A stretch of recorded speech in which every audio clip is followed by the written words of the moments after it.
আসসালামু আলাইকুম। কেমন আছেন সবাই? আশা করি সকালে ভালো আছেন। এখানে আজকে আমি রান্না করব হচ্ছে কলিজি।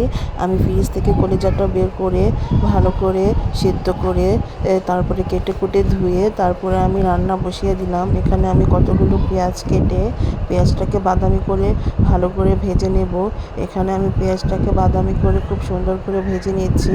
এখন আমি এখানে আমার বাদামি করে পেঁয়াজ ভাজা হয়ে গেছে। এখানে আমি সব রকমের মশলা দিয়ে দিয়েছি, যেমন হচ্ছে গিয়ে আদা রসুন বাটা, তারপরে হচ্ছে গিয়ে হলুদের ফাঁকি, মরিচের ফাঁকি, তারপরে গরম মশলার গুঁড়া, তারপরে হচ্ছে ধনিয়ার গুঁড়া, সব রকমের মশলা, আস্ত গরম মশলা দিয়ে এখানে আমি ভালো করে কষিয়ে তারপরে কলিজাটাকে দিয়ে নেড়ে চেড়ে হালকা পরিমাণে পানি দিয়ে এখানে কষিয়ে নিয়ে তারপরে আমি পরিমাণ মতন পানি দিয়ে ঢাকনা দিয়ে ঢেকে রেখে দিলাম। তারপরে কিছুক্ষণ পরে যে আমার কলিজার তরকারিটা বলক এসেছে, তারপরে আমি আবার আরও কিছুক্ষণ ঢাকনা দিয়ে ঢেকে রান্না করার পর এই যে এখানে আমার কলিজা রান্না হয়ে গেছে। এটা আমার কলিজা রান্নার ফাইনাল লুক।